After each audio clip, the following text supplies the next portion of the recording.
Macheni kero nyako Ramogi jongo duogo ka wadhi nyime kod chenro mana kama nwawe kar kacha duogo ka mano mondo mi akawe kod Maxwell Magawi. Nitie wach mar free range parenting. Wach mag tech savvy to waserango be mani nyalo mana mednwa kar kanyo kaka janyuol nyalo tiyo kod mbui maneno adieri simu ma nyathi tiyo godo onyalo control apps oyawe sadi to nyalo loro simu no bende kata remotely ma nyathine ok oyawe kama piny ochomoni kamera anga achiel kachiel.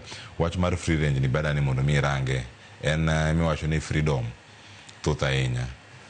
Wach ni ati ka baba oloro koro in wuotha ma en kinde midhi limo wayu ma kamwala wayu ma dogo e usieko ei usenge bondo ma isa mida dhi limo wede. Free range ni main mana gi freedom mari independence obedo balanced e machana mo ne adieri ichopo obligations magi mag dala school bende wiyo ko wilgo. Erokamano. Ana wuoda nyalo wacho ni am a product of free range parenting. No way ni londo piny koso ni. Baba nama opidha adonge ode. The late Benjamin. Atebogangi in retrospect. His approach to parenting is literally free range. And we were pretty close. No one machiegni sana. Nyaporo weekend kama nentio tomoro mwana anadongo Kisumu. But moro no nyoga lo moro Kasule. Koro it's only weekend. Kechobe nenja punj weekend kama ko this school then. Wadi wabeto kanyo watemo puro kuondego. But ordinarily okay ngama hands-on madwa penji ni angwe motimre kama like not going to the nitty-gritties. But Gimano no was significant mane Anoka was normally very keen on. He will give me landmarks.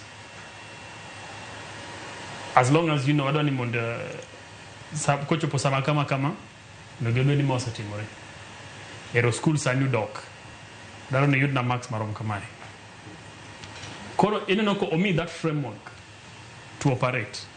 Lakini kaka koro the nitty-gritties because hapa ni Gimanote motimo you don't feel pressured to behave in a certain way. But as long as the overall outcome and gimoro ma impress him, like and gimoro ma wacho no nyalo rwako in terms of how you have done your things. I don't know that was then go do very easy. Kongi sanati homework onego beni tieko homework and holiday homework after 2 weeks onego beni tieko. So and standard kamano. Koro inge maler ni kaponi anga end up na watch TV chakro kinya kodhiambo after 2 weeks bodo ko katieko homework. Koro in between there then you create a sense of self-discipline. After 2 weeks onego beni I'm reporting ni asetieko. At the end of the term I would have gotten this kind of marks. So how you behave in between must reconcile with the fact that you're supposed to get that level of that level of performance. So in a nutshell gimate mawacho tech mondi kwa nyathika gwen. Tech sana kinde makoro wadaken. Nikenche gik mang'eny matimo. Konchiel idane mondo imany pesa support godo nyathini. Ke nyathini chiemo kang juyepo nyaka duoke gi school fees nyathini rwakore. So on one point ina yore mag manyo. Nyathino kinya di tue e kombi mar tich kata stall ka in ngama uso kata goni kori tue kanyingi ok nyalre. Koro the value of free range parenting and in such a way that ingise ni okabro kwai lakini for some reason angi kaka ngama duong man gi paro manyalo timo gik moko mochomoyo. So that level of trust kingi yo malongo also gives that kid that kind of the feeling of responsibility that I owe my parent, I owe my mom, I owe my dad some level of good behavior. Nikechabende poko kosa na okoting kede sakasako siko chwada.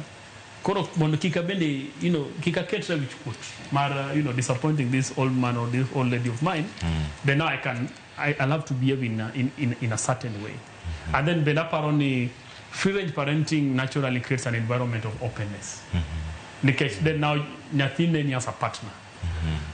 Koro kitaka ngodio timo gike moko and he comes across certain developments. To okoluor go kodimbaka. Iwuogo kenye di teach.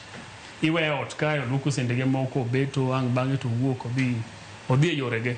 Tango romo gigi moro kata mendi kata go siepe ge moko na timore. seche mangu bet piny to kata kuchiemo kata ugo mbaka ji neno news to iyudo ka nyathi he's more easily open up mayot sana to apani mano en gimoro manyalo konyowa sana nikech kidachako ng'e nyathi gima gweno siko chamo sakasaro kinya ng'iyo te